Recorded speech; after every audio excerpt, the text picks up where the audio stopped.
Too often we think of grief as merely the pain, the suffering that we feel in regards to things that we have lost. Yes, that is indeed part of it. What I've grown to understand in my 20 plus years of working with people in prison, males in prison exclusively up till now, that the deeper grief, the deeper pain isn't the mourning of what you had, but the mourning of what you didn't have. The life you didn't have a chance to have. The career you didn't have a chance to have. The dreams, the unrequited love. Long after relationships, one-on-one relationships have ended, long after you don't even want to be in a relationship with that person anymore, long after the divorce, the pain is not the loss of the marriage that you actually had. The pain is letting go of the dream that you were holding on to, of the relationship that you thought that you were going to have. It's one thing to grieve the father that died. It's another to grieve the father that you never met. There's a freedom in love when you follow your heart. Together we are stronger than we could ever be apart.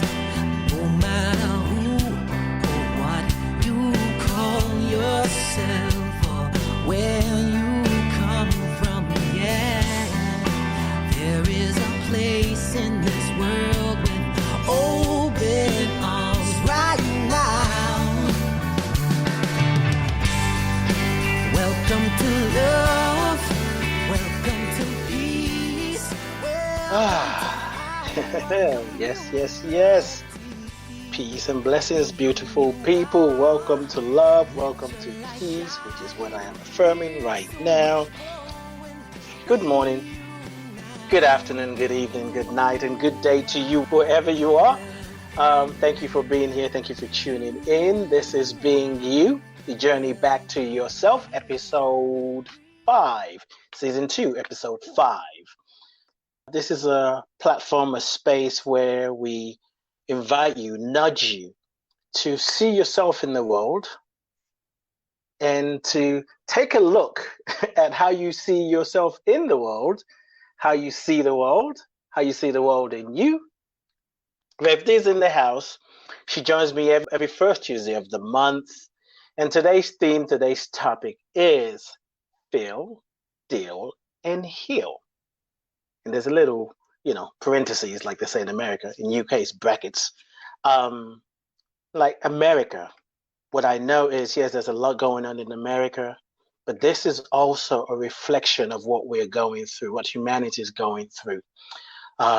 So America's on stage right now in a big way and is affecting all of us. Rev D, she is, you've heard her, and if you don't, you can check out her website. It is Deborah L. Johnson.org, right, Rev D? I got it right? Yeah, .org. I'm going big Rev D on now. And so it's DeborahLJohnson.org. And you can find out she is a sacred activist. She's powerful. She has a way of just making all these complicated spiritual principles. She just makes it look like you're back in kindergarten. And you're like, oh yeah, I can do that. A, B, C. It just makes it easy. I don't know why I don't hear you though, Rev D. You're muted. You're not muted, right? Okay, I can hear you. Okay. All right. Okay, good. And what I love about Rev D, selfishly, is she helps me find peace within myself. And I woke up this morning feeling kind of heavy, Rev D, and I didn't know what it was. And I pulled out what I call the metaphysical belt and beating myself up. It's like, I don't like when I wake up and feel disconnected. I need to do better. I need to connect and know that I'm one. And it took a while to get to a point where I realized, wait a minute, I'm grieving. It's like, oh, as soon as I heard that, it's like, oh, that's what's happening. So most all day, most of today, really, I've just been listening to music. I didn't want to hear opinions. I didn't want to hear anything that supports my opinion. I didn't want to hear anybody give me a new way. Just give me music, because that was keeping me in my center. Mm-hmm. So, ladies and gentlemen, boys and girls, psychics and skeptics, physical beings and non-physical beings, help me welcome my mentor, my friend, my midwife, Rev D, Reverend Deborah L. Johnson. Hey, Rev D. Hey there. How are you? Good to be with all of you. Yes. During these extraordinary times. It is indeed. Yes, life it is indeed. Session.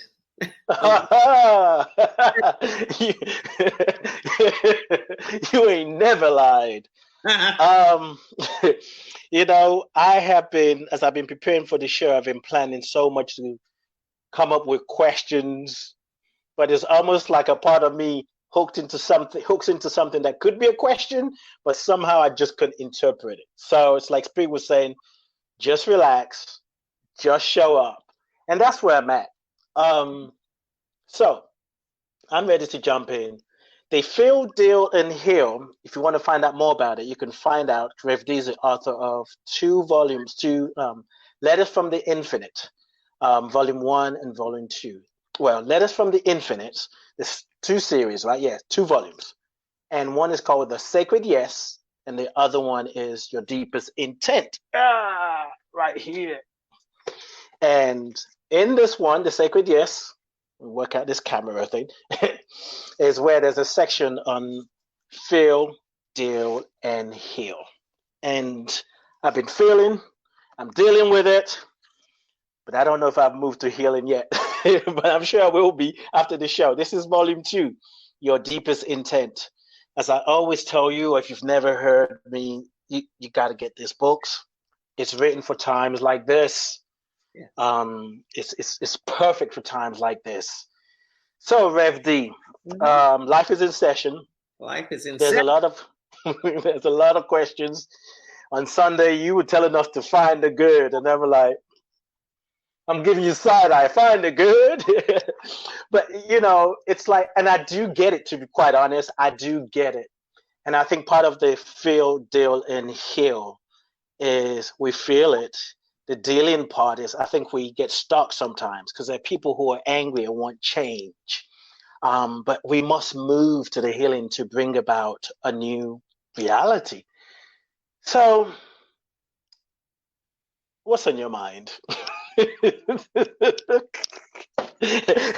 a segue, right? What's on your mind, Rev D? I'm grieving, so I have permission to just not make sense.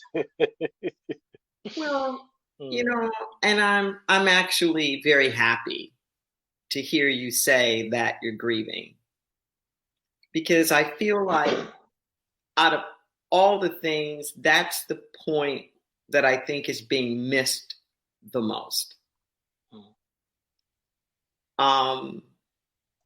So, you know, like a little bit of context, you know, here we are in the midst of this pandemic, global pandemic. And, you know, here we are at this extraordinary place where there's been so much shutdown. The economies all over the world are taking hits. I think 1 out of 4 people in the United States now is unemployed. We don't know like where things are going. People have been stripped of their normal outlets. We haven't had sporting events or concerts. People can't go to the clubs or the bars or do whatever it is that they do. Kids have been home for months. You know, stressed out parents trying to homeschool their kids.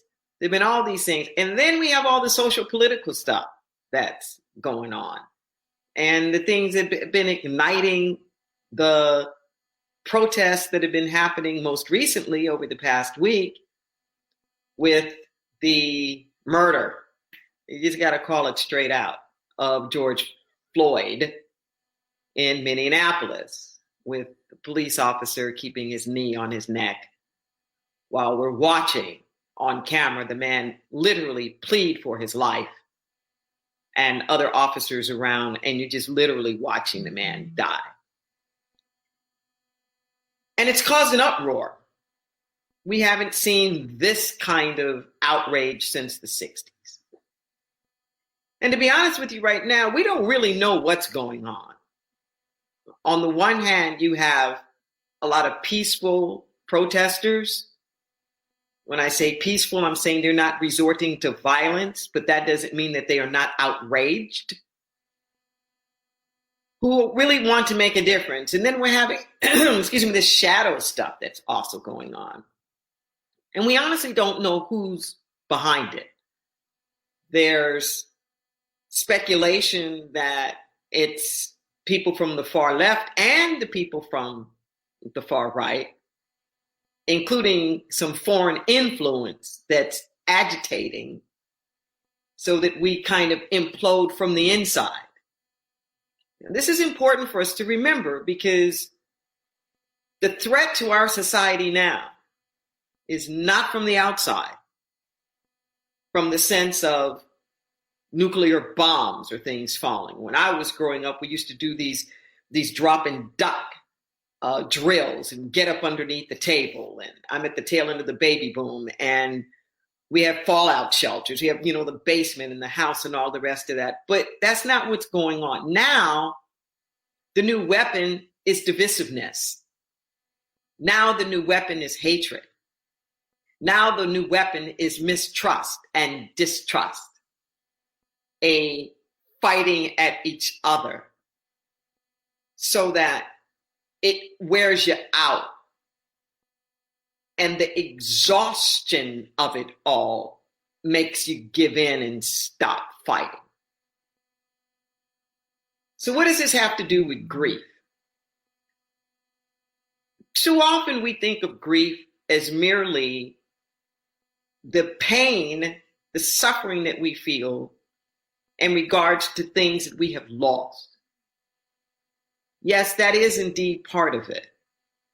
But what I've grown to understand in my 20 plus years of working with people in prison, males in prison exclusively up till now, that the deeper grief, the deeper pain isn't the mourning of what you had, but the mourning of what you didn't have. The life you didn't have a chance to have. The career you didn't have a chance to have. The dreams, the unrequited love. Long after relationships, one-on-one relationships have ended, long after you don't even want to be in a relationship with that person anymore, long after the divorce, the pain is not the loss of the marriage that you actually had. The pain is letting go of the dream that you were holding on to of the relationship that you thought that you were going to have. It's one thing to grieve the father that died. It's another to grieve the father that you never met. So a lot of the righteous indignation that we see going on out there, the cities in flames and all these other things, is, yes, part of the rage in the sense of loss of people dying in the streets. But there's also that sense of the loss of the liberty we never had, the freedom we never had, the justice that we never had, the compassion, the opportunities that we never had. And the pain of not having that stuff can just erupt, particularly if it's been squelched down, as has been happening with us for the past couple of months around this nation, as we have been on the slowdown and shutdowns in regards to the coronavirus.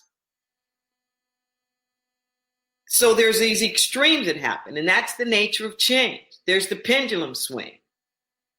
So we go from shelter in place, complete lockdowns, like empty streets, to boom, people out in the streets. Lots of contact, people wanting to be in community, people wanting to connect, with one another. We go from one extreme to the other. You go from Obama to the Tea Party. You go from Obama then to Trump. That's part of this nature of change and the grief that comes along with it. So just breathe that in for a moment. You don't live in your own separate world, in your own separate consciousness. There's something that's happening. Volatility has a purpose. Volatility is what happens when different things come together energetically. There's a reaction. Okay. I don't care whether it's a chemistry lab and the combustion. I don't care if it's the congressional halls. I don't care whether it's the confines of your own home. That the volatility is the sign that something new is trying to happen. The volatility is the sign that things just can't stay like this. Even if it's a natural phenomenon like an earthquake, something's rumbling, something's trying to come forth. And it would do us well in this moment right now, even in the midst of all of the grief, even in the midst of all of the drama. We cannot heal what we do not feel. Feel, deal, and heal. You cannot heal what you do not feel, deal, and heal. So this life has this wonderful, beautiful way of bringing circumstances into our life that are working with us towards our healing. Because the circumstances give us this wonderful opportunity to try to see things differently. This wonderful opportunity to stretch, this wonderful opportunity to grow, this wonderful opportunity to see things anew. Why waste a good crisis? The universe has gone way out of its way to create this moment. This is an unprecedented moment in history. Don't try to go back. Don't try. Humpty Dumpty has fallen off the wall. Okay, and all the king forces, Humpty Dumpty ain't coming back. So this is a moment of evolution going forward. So our question becomes, what's next?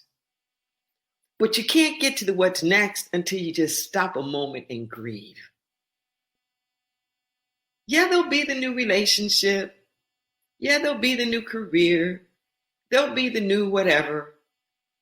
But for a moment, sometimes you just got to be in it.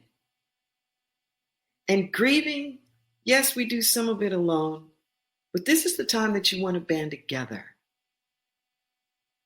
And you don't band together in your grieving just around the pain, just around the death, just around the dying. We are hospicing out the old now. When you grieve, you also come together and you tell stories about the good stuff, the stuff you want to remember, the legacy that you want to carry on. Now is the time for us to vision and to speak of the world that we want to have. The world as we want to see it. And I'm actually going to be putting a post later on today for a workshop. It'll be a free workshop that will give us skills building on how we do that. Yes, it's definitely needed. Because when I hear some of the people that I would call a great mind, and they talk about what's going on, they break it down so well. And sometimes I'm just like, yes, I didn't have the words, but that's what I'm feeling. They would then end their conversation. I'm generalizing here. Most of them that I've heard would end their conversation by saying, I don't have the answer. I don't have the solution. Mm-hmm. And that's kind of confusing. And it's to me, but it seems like we know we want justice. Mm-hmm. We know we want black men, black women, children, people to, we want the killing to stop. We want it to stop.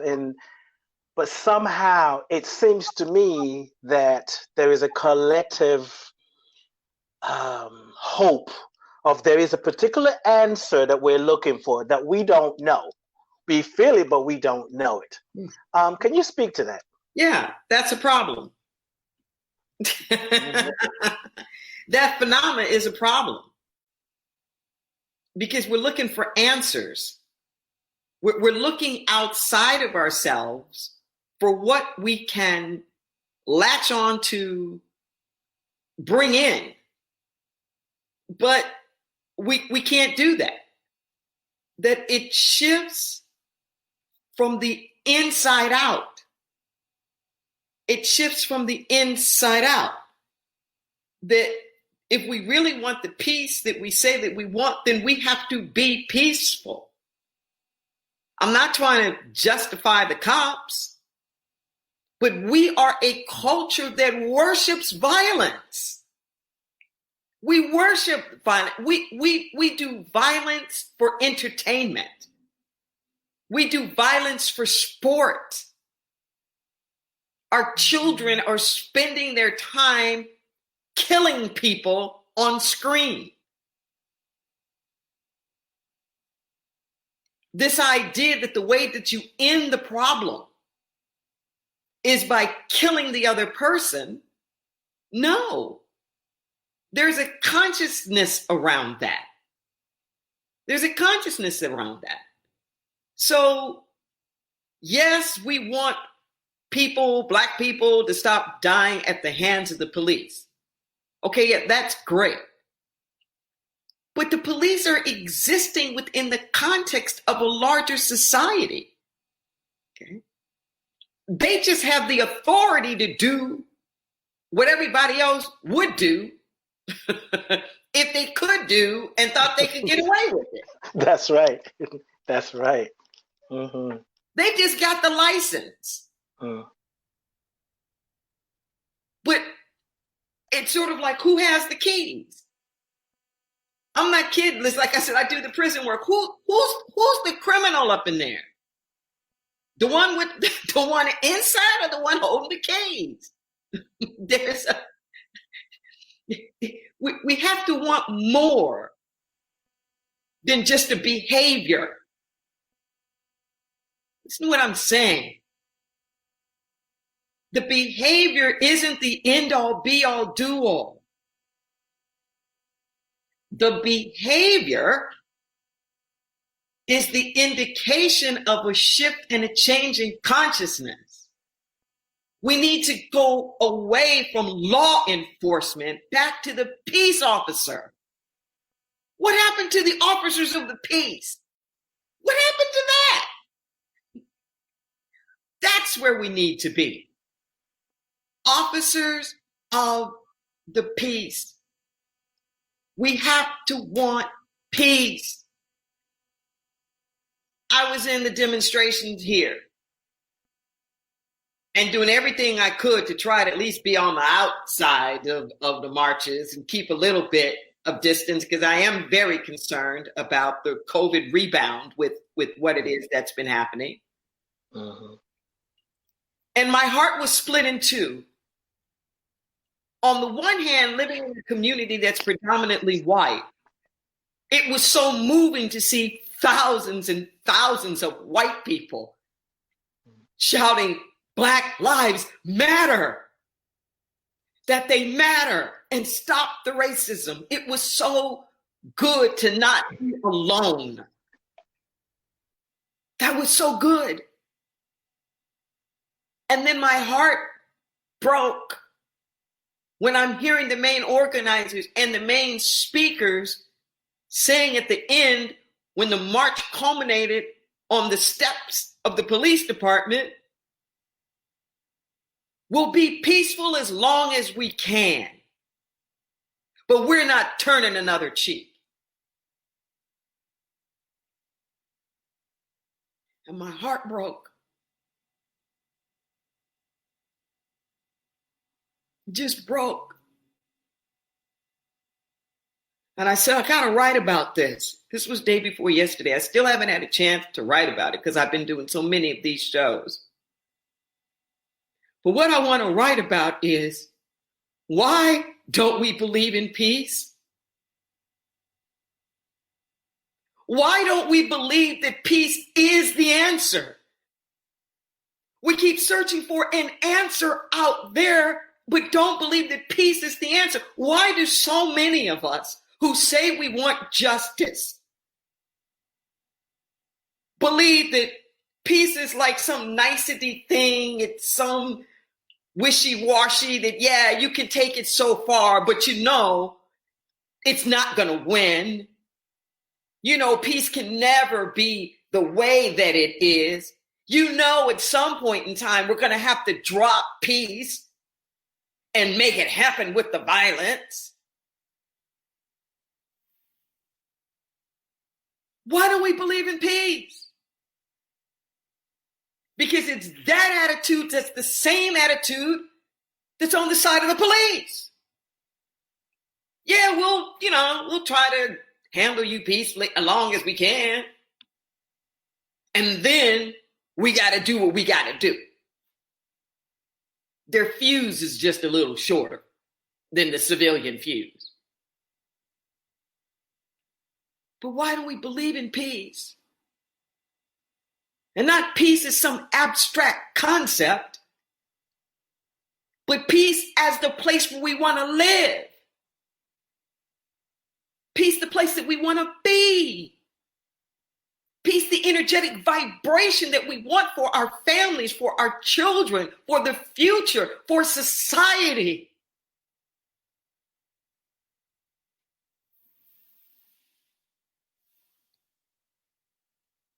Do you talk about what you want and not just what you don't want?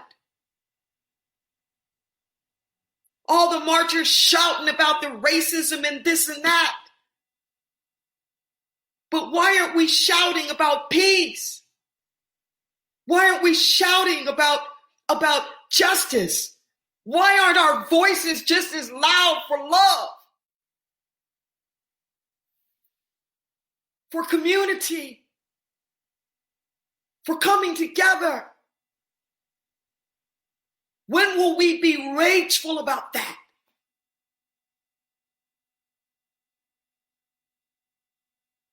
Because as long as we're stuck where we are now, it's just more of the same thing.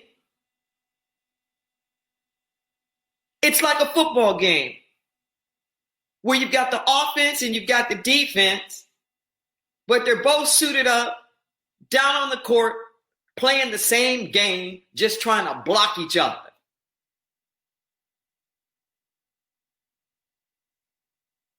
We need to play a different game. We need to get off that field. We need to take off that uniform. We need to stop using that gear, that equipment, and pick up the mantle of peace and justice.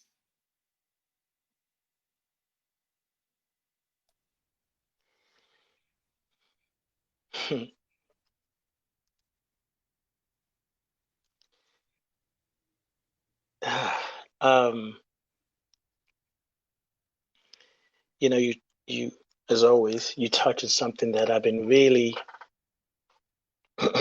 wrestling with, because I've heard friends who would say on a spiritual path and doing healing work, and somehow I've heard them say, as the conversation is as if love and healing what we're dealing with is sort of mutually exclusive. Or, if you're angry, you got to put love to the side. Or you can be a light worker, but right now there's a lot of darkness, as if, we can keep them separate. And I have been really, not struggling, but just wondering what that's about. And I think what you said is like, we don't believe in love. the way we say we do. We don't believe in peace, because if we really believe in peace like we say we do, we believe in love. Somehow it seems like love is simply, like you said, like this kind of soft, something you do when you really like somebody. But the love that I'm talking about, I know you're speaking of, is like, you're getting on my last Mother, Father, God nerve. But I'm going to love you, and there's things that we still need to correct. And loving and being in peace and living peace calls for us to really face ourselves, right? Yes, and it's more than that. See, love is not an emotion. The love, King said, he said, I'm not talking about a bunch of emotional bosh. A love, the agapeo love, the Greek agapeo love, it's a direction of the will. It is choice. It is that glue. It is the unifying factor. It is an energetic field. It is the oneness. We are told to love our God with all our heart, with all our mind, with all our soul, and to love our neighbor as ourselves. To love your enemy. We're talking about oneness here. We're talking about oneness. And this kind of love is redemptive. This kind of love is unifying. This kind of love will cradle you.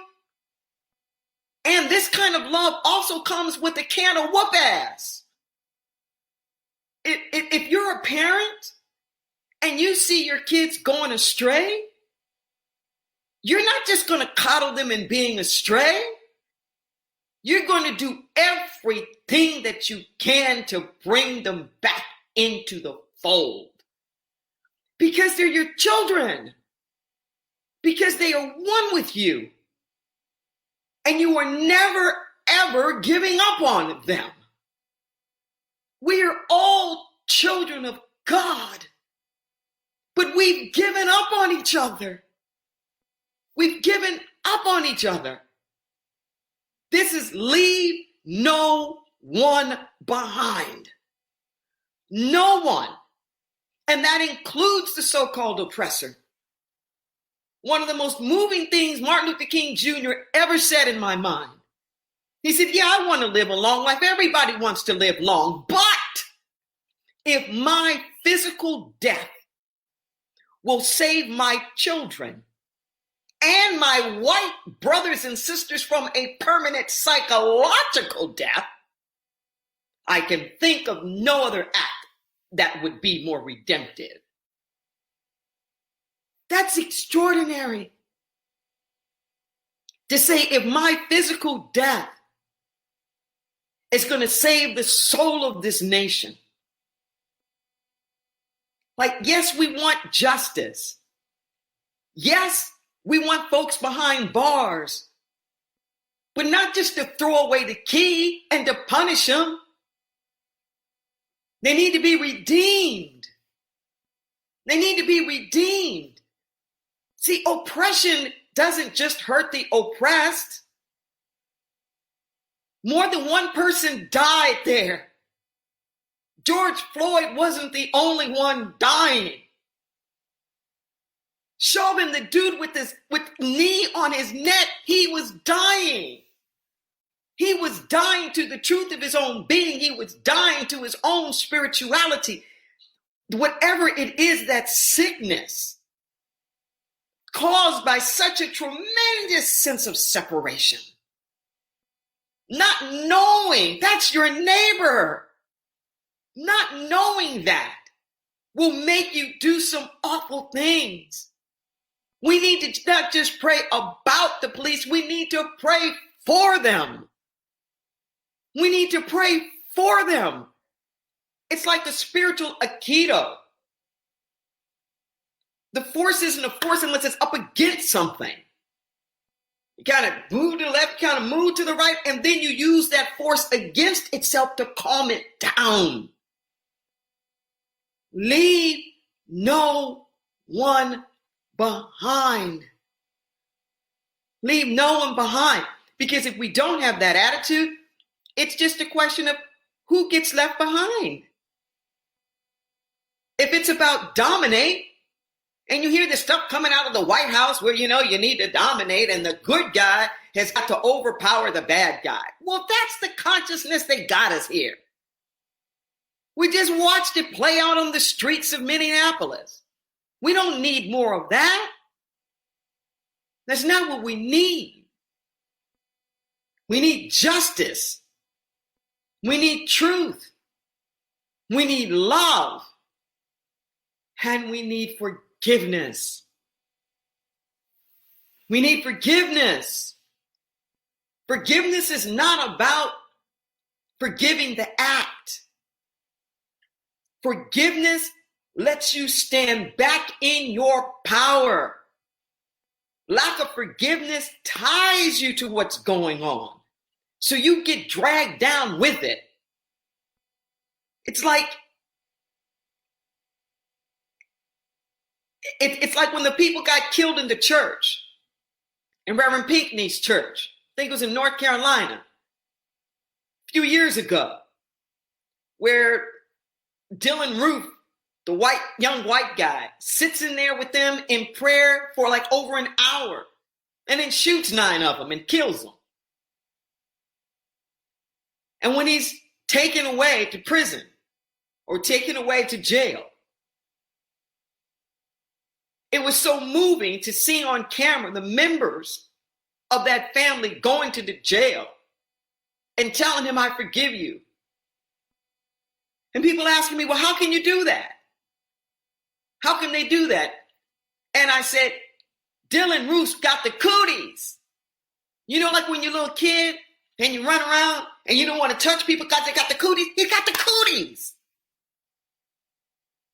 You don't want them cooties on you. Those are your cooties. We got to go on with life. Those are your cooties. Forgiveness gets the cooties off of you. Forgiveness lets them keep their cooties. Like when Martin Luther King is walking down the street and the white man comes up to him and he spits in his face. Comes up to him and asks him, are you Martin Luther King Jr.? Yes, sir, I am. Spits on him. King opens up his coat, takes out his handkerchief, wipes his face, wipes off his suit, grabs the white dude's hand, sticks the handkerchief in it and says, I think this belongs to you. He keeps on stepping down the street. Do you want to be free? Do you want to be free? I'm not saying that there shouldn't be righteous indignation, but if you just let it be rage and all you want is people to pay and some punitive stuff, you're not going to have the just, peaceful society that you want to have. The answer's not out there. It's in you. Can you be it? Can you be it? Feel, deal, and heal. Can you be it? Can you set the vibratory tone that calls? Somebody's got to start resonating where we want to be. Some people call it fake it till you make it. Some people call it active fit. I don't care what you call it. But it's tuning up to it. See, slaves didn't get on the freedom train. No slave got on the freedom train. The only people that got on the freedom train were the people who were enslaved knowing that they were free. They weren't trying to get to the north to let somebody make them free. They wanted to get to the north so people would recognize them for the person that they already are. When they got on the freedom train, they said, I'm already free. I'm just unjustly enslaved. So we keep waiting to get freed from the police. We keep waiting for things to change. before we know we're full-fledged citizens. We are full-fledged citizens now. And we need to walk the streets like that, like the people did in the civil rights movement. Not begging, not asking, but knowing this is who we are with such a dignity, with such a purpose, that sort of, how dare you treat me any other kind of way? Don't you know who I am? We have to live there, not wait to see it. Be it. Then we'll see it.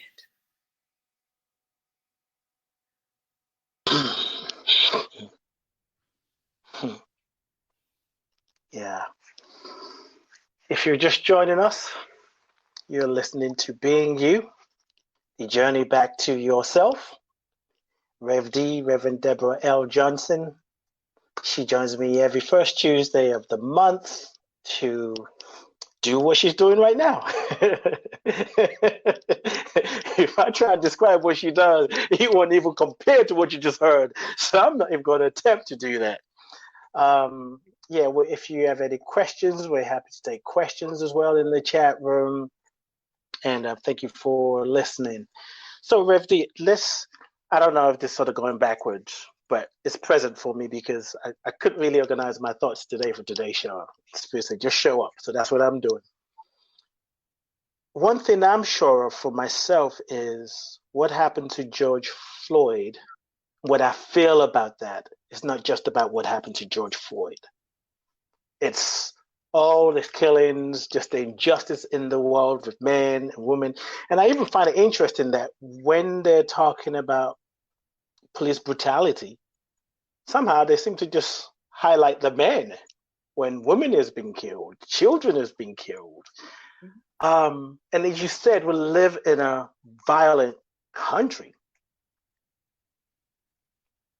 The thing that come up for me is, what would you say, well, specifically really Black people? I mean, everybody gets re-traumatized, but what would you say to Black people who don't even know they're being re-traumatized by seeing these images, and the re-traumatization actually hooks them, that they can't even turn towards forgiveness or love because the pain is so deep. They don't even know. They don't have words for what is happening.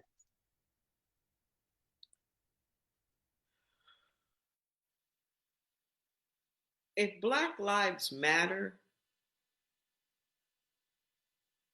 then let's act like Black lives matter. For every one cop that kills a Black man, there are 10 Black men who've killed a Black man. I grew up in the Church of God in Christ, sometimes known as the Holiness Church. And the presiding bishop is a guy named Charles Blake, Bishop Charles Blake. His church is practically down the street from where I grew up. It's on Crenshaw Boulevard. It's called Angelus, Church of God in Christ. A lot of celebrities go there, Magic Johnson and, folks like that, Denzel Washington. And there is a billboard that has been on top of their original church. They've since built another cathedral. And that billboard has a picture of a funeral. It has a picture of a coffin and 6 pallbearers, all Black males. And the caption reads, "Will it take 6 strong men to bring you back to church?" That's the billboard on the presiding bishop's church.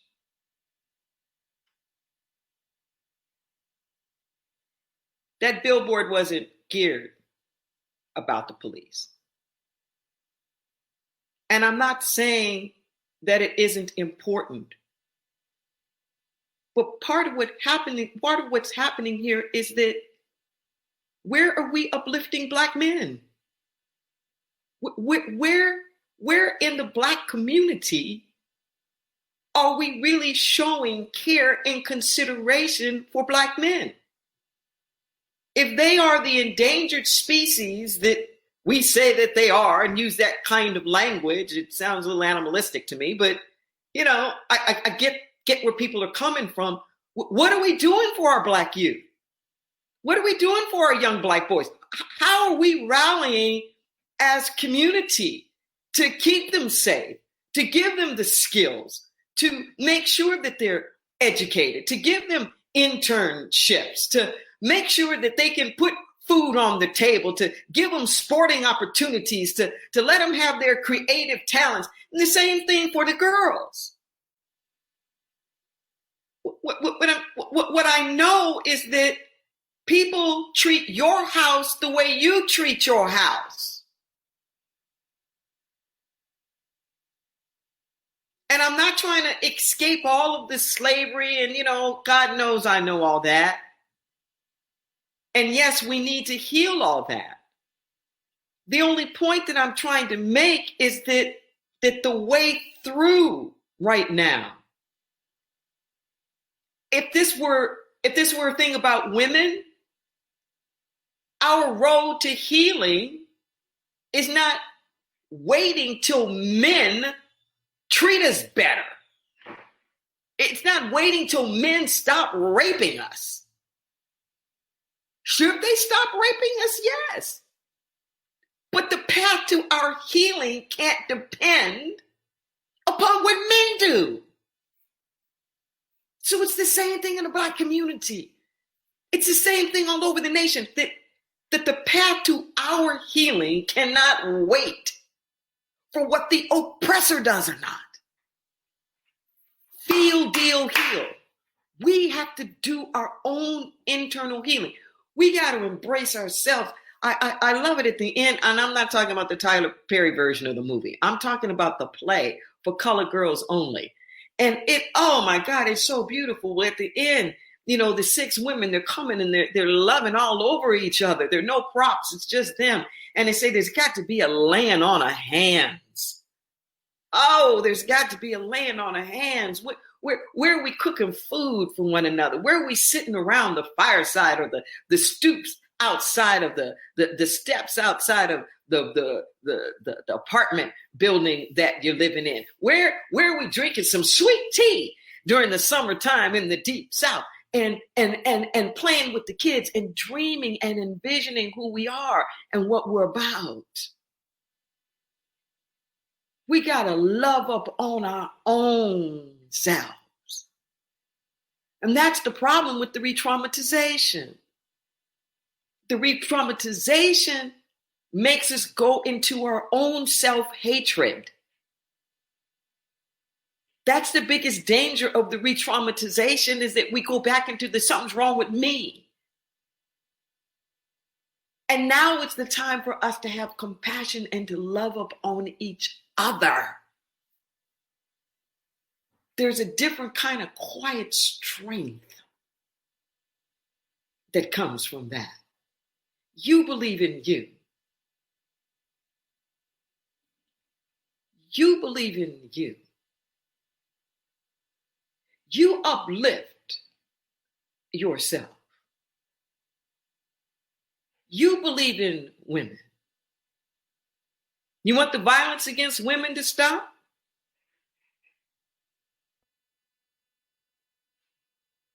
If every other record you look into, calling them bees and hoes and all the rest of that,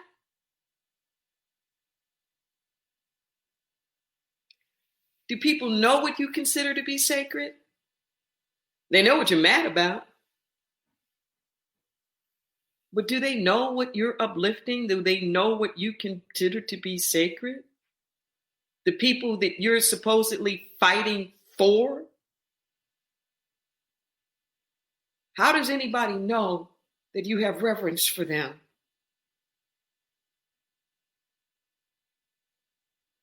What call to action have you made for people to join you in that reverence?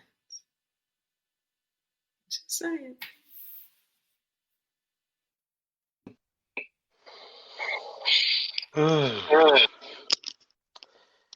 So, another question that I actually see this question online, and I'm in a better place about it, but usually when I see it, it's like, what kind of dumb A question is that?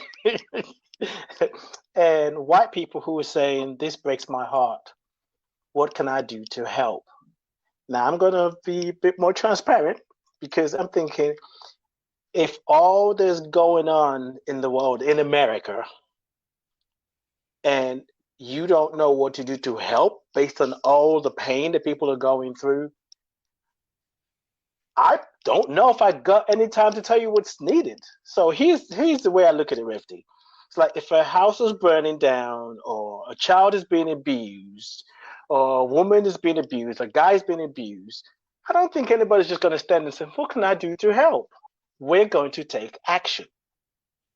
So my response has been sort of a bit on the judgmental side, like, come on, what kind of dumbass question is that?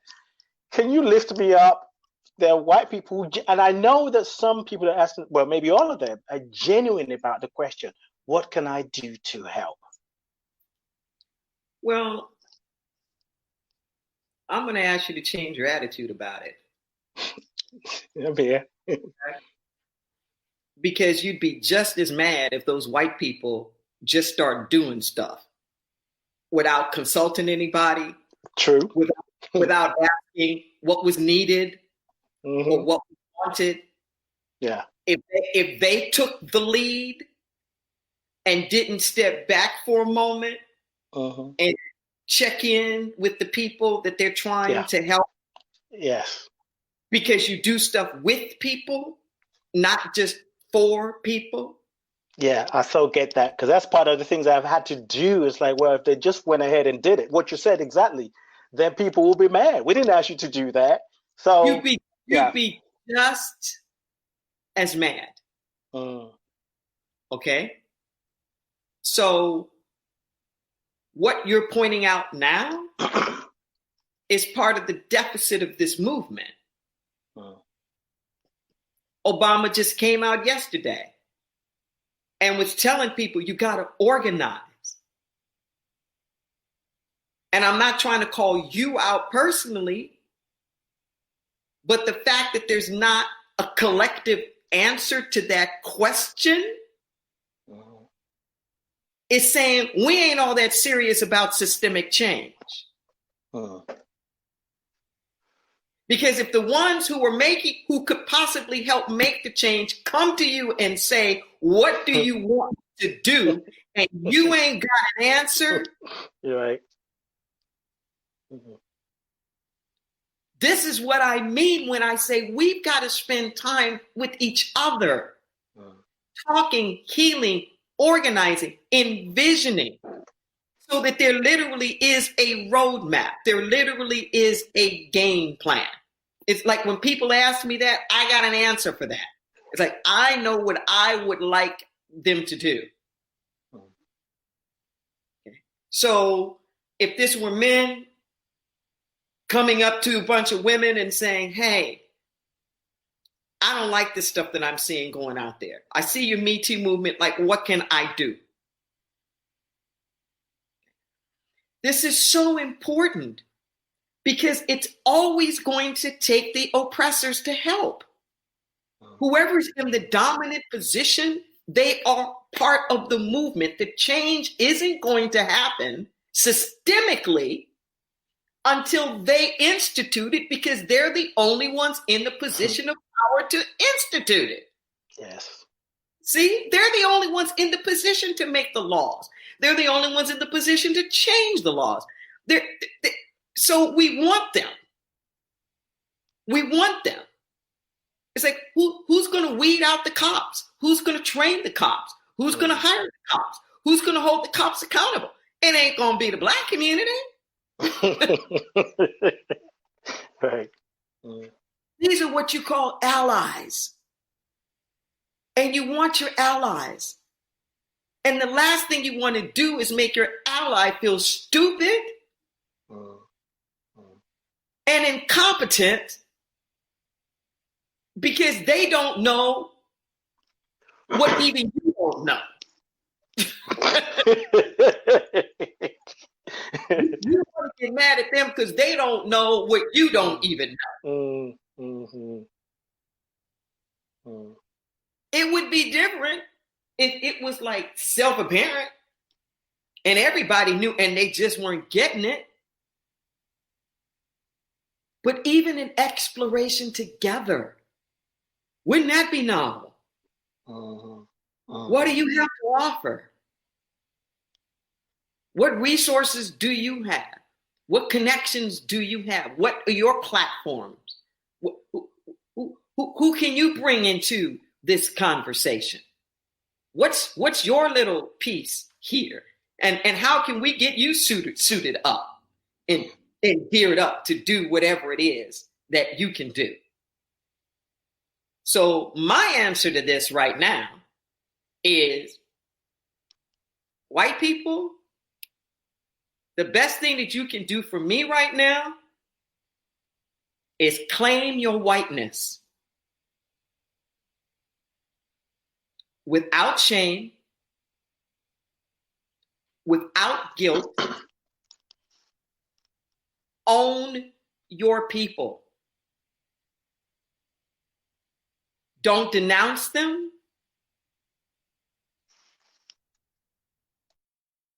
Don't try to prove your act by proving to me how white you're not. That doesn't help.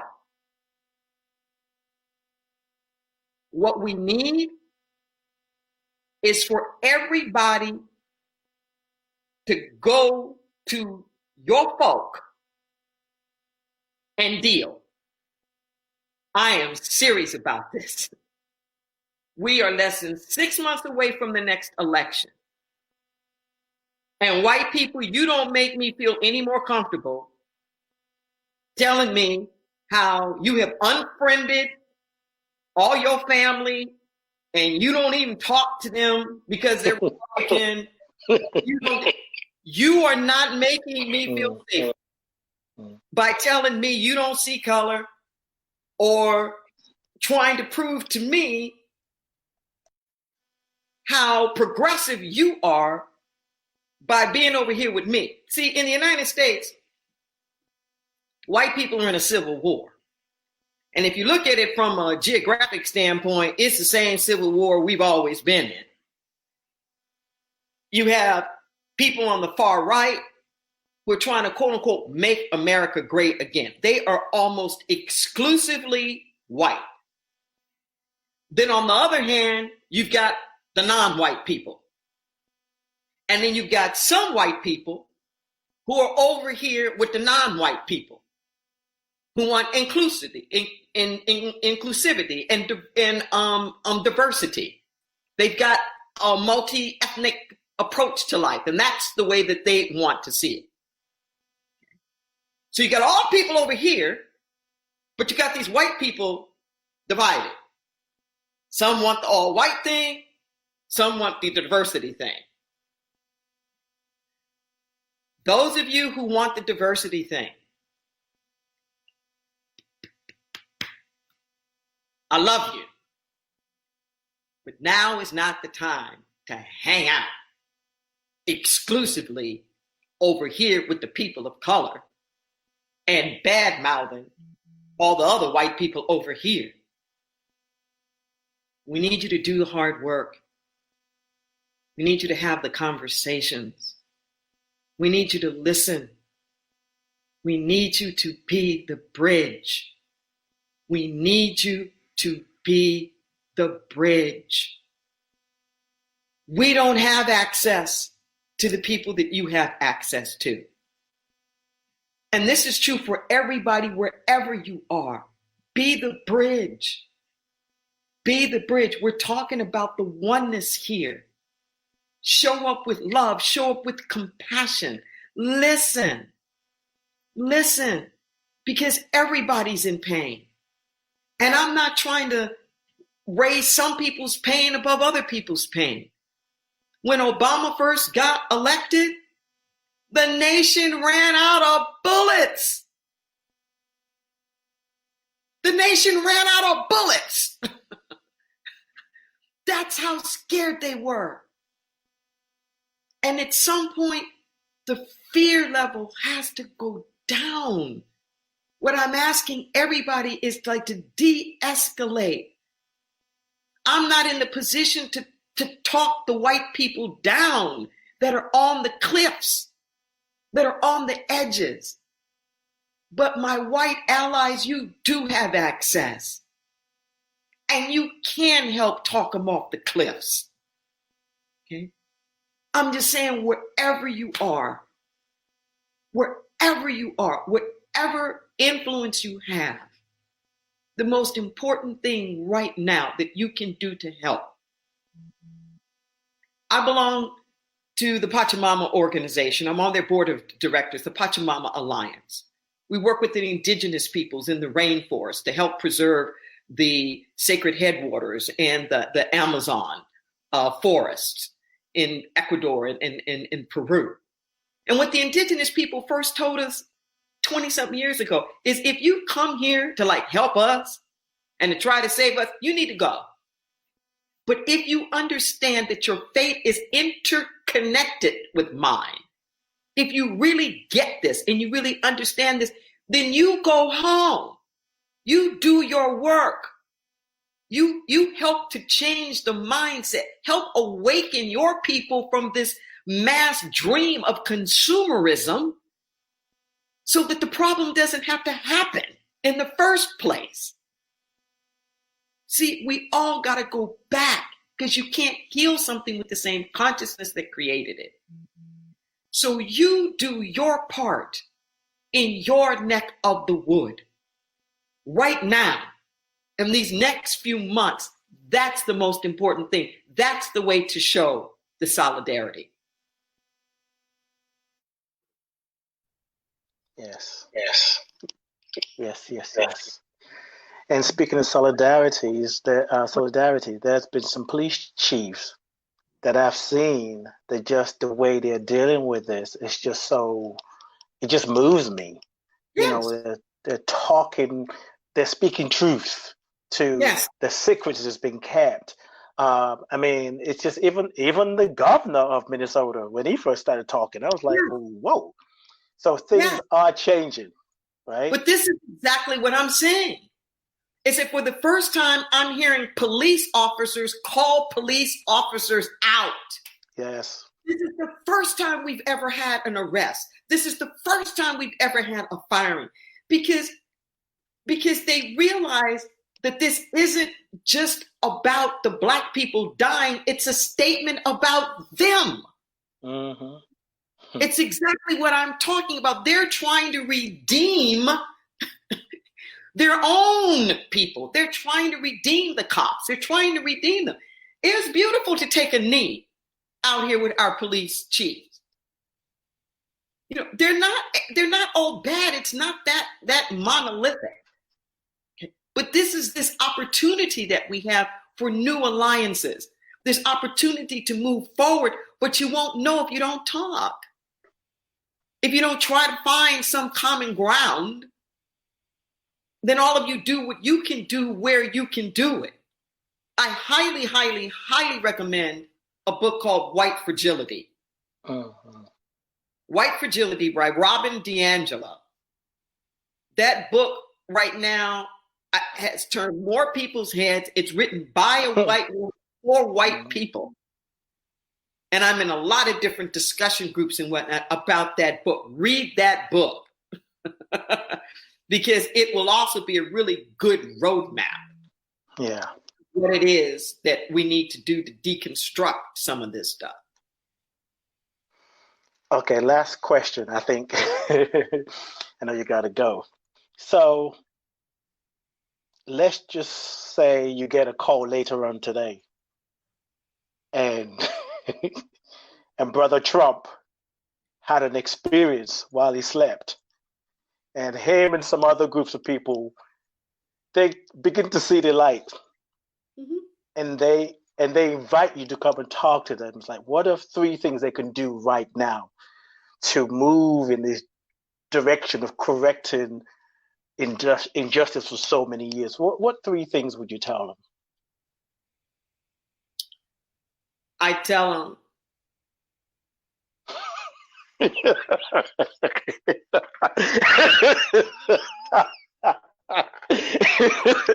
okay, let me leave you on the screen.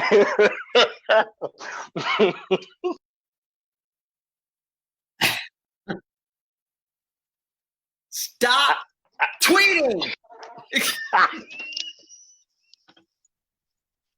That's number 1, right? Stop tweeting.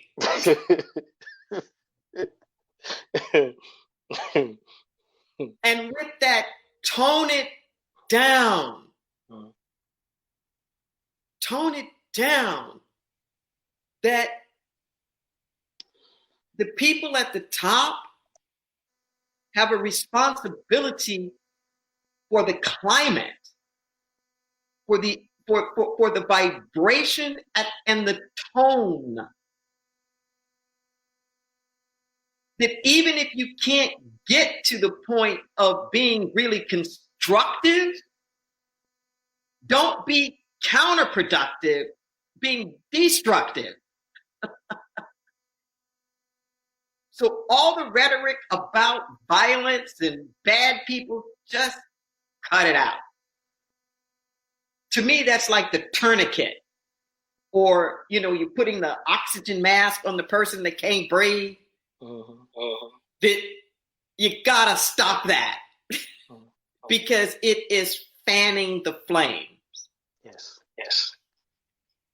The second thing I would say, after shut up,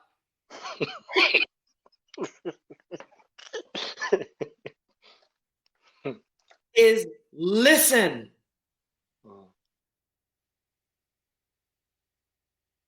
Listen. There's something that's trying to be said. There's something that's trying to be expressed. At least have a curiosity about what is this? You don't get hundreds of thousands and millions of the people out in the street day after day after day unless they collectively are agreeing about something. Listen, shut up, de-escalate, and listen. The third thing that I would say at this particular point in time would be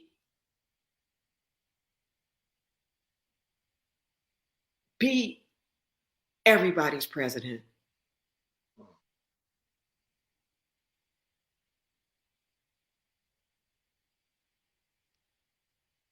That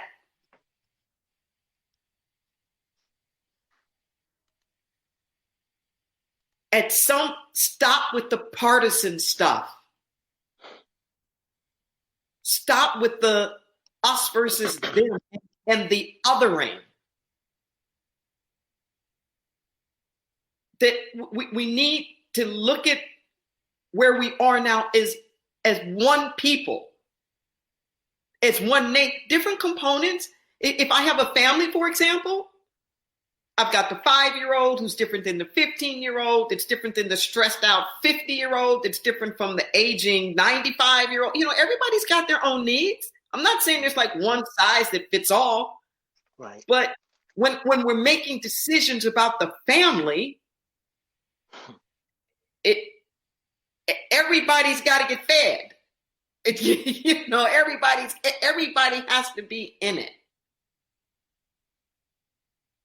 So I know that seems really basic, but unless we get to that mindset, that just cultivates the soil. That just creates the fertility Yes. to be able to do something. But if you try to take action, if you try to plant seeds where there's no fertile soil, where nothing's been cultivated, then it's not going to go anywhere. Right. Stop with the divisiveness. Stop with the fanning the flames. Listen. What is the pain? What's going on? And start to perceive this as a single nation. Don't send in the troops because the citizens are the enemy. The press is not the enemy. Stop it.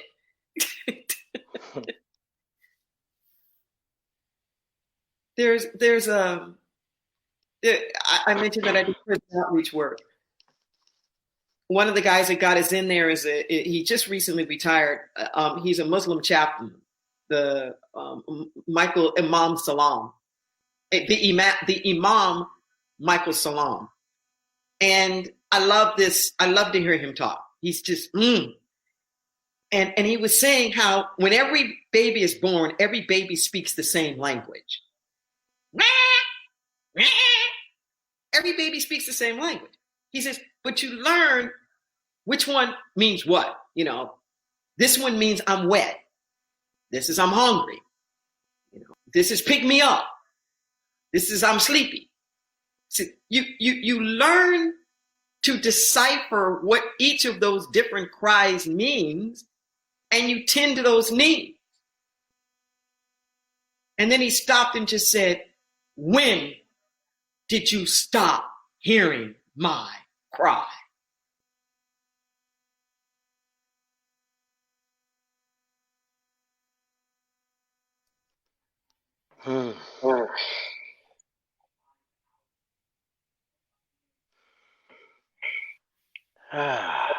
So, we've digested this, we've taken it in, we're blending it, seeing how it feels. And so to the audience out is who I'm talking to. The question is, what you gonna do with what you got? The next is action. It's more than that was great for my soul. Is that too? I needed to hear that. Now we got to translate that into action. It's like there's a call for us to prove to ourselves that we heard what you've shared by how we live our lives from this point forward. And that's the best way to say, amen, Rev D, by letting your actions be an example of what you heard. Yeah. Thank you, Rev D.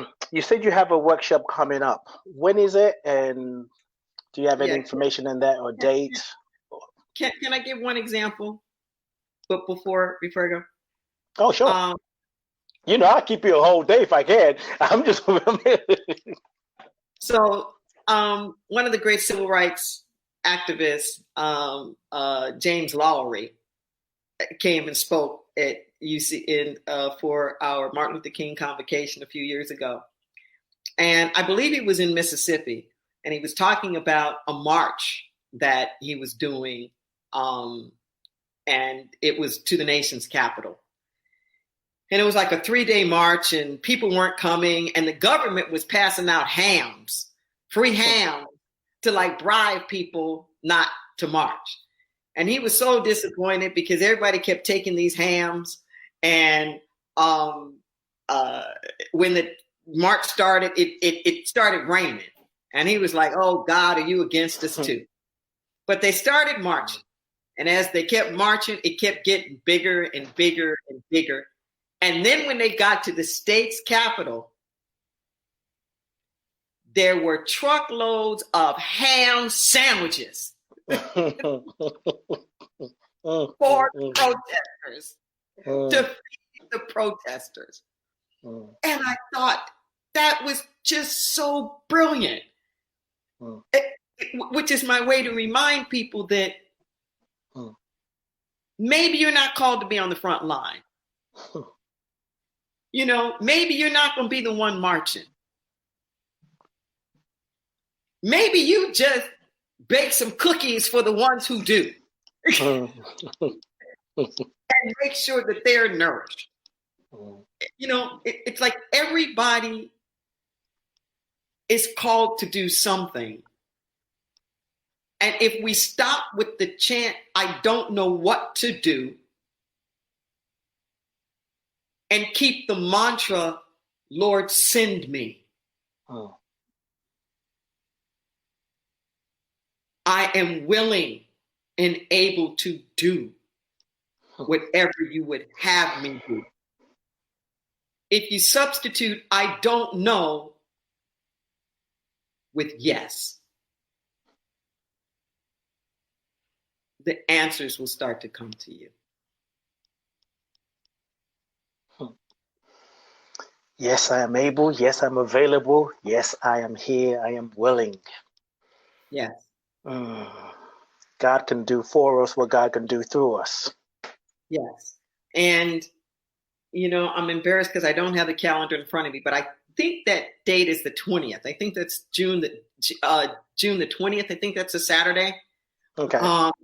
But we will definitely, I'll make sure that you get the link to it. It's a workshop called Pulled by Vision. And it's very interactive. Bring some paper, bring some markers. We're going to do some visioning. And you'll have an opportunity to see, how do you change your narrative? You're going to have an opportunity to see, witness for your own self, how you speak of different things, you know, social issues and things that are going on, and have a chance to take a deep dive into what is Spirit trying to tell you about those things, and how can you shift the conversation that you're having within your own self and the conversations that are happening out in the world. It'll be about an hour and a half to 2 hours, but a lot of fun. And I'll make sure you get the information on that. Yes, please. I'd be happy to share it. And, you know, I'll be there. Yes, In the meantime, yes, thank you. The Sacred Yes, Letters from the Infinite. So if you think, oh my God, that book looks old, that's because I use it. And the volume 2 is Your Deepest Intent. There's nothing you can think about that's not in this book. Marriage, the chapters on marriage are just off the chain. I just prescribed that for some friends recently. Yes. Be my lover. Yes. Each book deals with the personal, the interpersonal, and the more global macro. The Sacred Yes, the more macro letters in that one are more about spirituality, religion, and the church. Your Deepest Intent, the collective letters in there are to the United States of America, about our politics. In fact, the book is dedicated to the United States of America. What is our deepest intent? And they can both be found electronic versions as well online. And it's truly for such a time as this. Indeed. And I just opened to this chapter, blinded by your own light. Yeah. These are downloads. They're messages that come in the form of letters. It's prophetic writing. Mm-hmm. And they're just on point. Rev D, thank you, thank you, thank you, thank you. I am so grateful for you. Thank you for all you do, for reminding us. And I'm so grateful that I have direct contact to you. Yeah. Love you very much. Peace to everybody. Peace and blessings. It's time to release the show. Thank you, thank you, thank you. Rev D, she gave us several questions, but I only caught two of it, and two of it is good enough. Do you know what you're uplifting? What are you uplifting? Do you know what it is? And the second question is, and what you're uplifting, do they know what you hold sacred? That's the call. That's the call to us all. If we want to be about the change, we must ask ourselves, what do we hold sacred? And are we willing to live that, to be that, to broadcast that, to show up as that? We are the answer. We are the answer. That's the real work. We feel it. We deal with it. and we heal it. I came in feeling I was experiencing all kind of grief in the experience. I was grieving, and I was dealing with it. And I can tell you that Rev D brought me to a place of centeredness. And I'm going to listen to this again because this is needed. So I want you to know that I love you, I bless you, I appreciate you, and I thank God for you. And whatever you're growing through and going through, be gentle and take inspired action. We're releasing the conversation with my brother John Stringer, who's in the chat room. Actually, what I'm going to do is tell you is if you go to John Stringer's website, johnstringerinc.com. He was my guest last week and the week before that. johnstringerinc.com, and look for he has an album called Limitless Love and Light. Go to Black Lives Matter, that's a spoken word, and then there's a song, We Matter. It speaks directly to what is going on, as well as Rev D's book, The Sacred Yes and Your Deepest Intent. Once again, I love you. Thank you for being here. Thank you for tuning in. I'll be back next week, next Tuesday, 6 p.m. UK time, BST, and that's 1 p.m. Eastern. Peace and blessings. Thank you for being here.